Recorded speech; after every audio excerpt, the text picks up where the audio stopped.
افغان حکومت د اوربند وړاندیز منلی دی. ګرانو مینوالو السلام علیکم. خپل وطن ګل وطن چینل ته ښه راغلاست.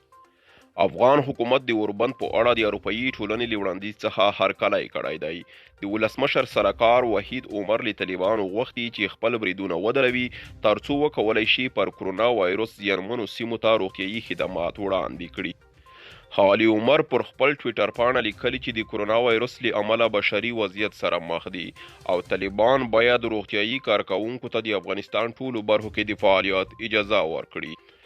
وحید عمر پر ټولو سیاسي ډلو هم غږ کړی چې اوس د سیاسي لانجو وخت نه دی او ټول باید په ګډه د افغانانو د ژوند ژغورلو لپاره کار وکړي.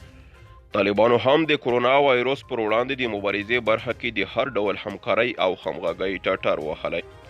طالبانو له ټولو نړیوالو روغتیایي مؤسسو او بنسټونو سره د همغږۍ او همغږۍ لاس اوچت کړی دی. هغوی همداراز له ټولو نړیوالو بشري او روغتیایي بنسټونو غوښتي چې د افغان حکومت تر ولکې لاندې زندانونو کې د بندیانو خوندیتوب ته جدي پاملرنه وکړي.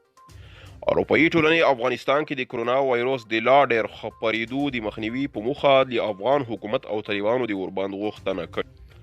افغان حکومت چې تل یې د اوربند ناره کړي یو ځل بیا یې د اروپایي ټولنې له دې وړاندیز څخه هرکلی کړی دی. طالبان که څه هم د کرونا وایرس پر وړاندې د مبارزې برخه کې یو څه جدي ښکاري خو دا چې اوربند ته به غاړه کیږدي او که نه تر اوسه یې په دې اړه څه نه دي.